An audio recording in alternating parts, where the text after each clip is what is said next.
महाराजांची कीर्ती बेफाम होती. महाराजांची कीर्ती बेफाम.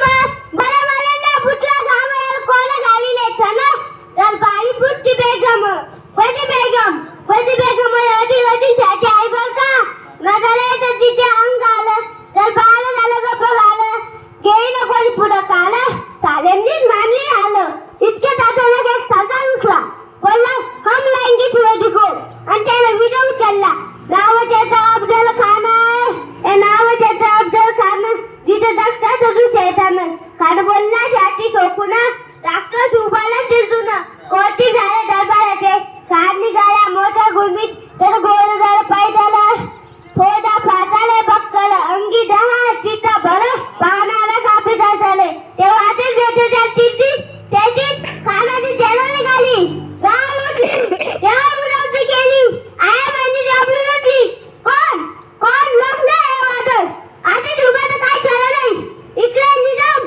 तिकडे मोगल पलीकडे इंग्रज डोळ्यात बोलू लागला राजाने त्यानं कुठं बरं खानाकडे झोपून आलं कानात वाहून गेलं तीन त्याचं पंच झालं लायबो मारलं म्हणा महाराज आपल्याची खूप मोलत आहे खानाची देणे आभार आहे त्याच्यात आम्हाला आपल्या ठिकाण आणणं अवघड आहे आपण काय दूत त्याच्या आज्ञा चालून निघून जावं जिजाऊ मात आहे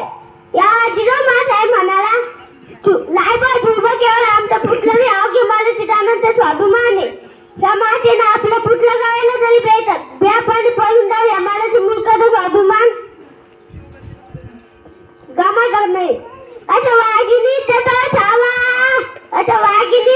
छावा किंवा मला बासाहेब आपलं पुतळं मालाची मुलकाचं विजेतीला लावून पळायची असं वाघिणी त्याचा छावा तो क्याचा गुडी मी कावा बेटीचं झालं सांगा आपल्या गाळावर आमने बेटीचं सांगा खानानं हठात कबूल केला दिवस चालल्याप्रमाणे प्रतापगडच्या पायथ्याचे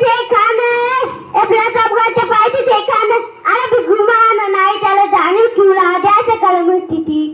आला त्याला बेगुमान जाणीव नाही शकती ती काही कलील कल्पना युक्ती ती हाजी जी कलील काय कल्पना युक्ती ती हाजी जी कलील काय कल्पना युक्ती ती हाजी जी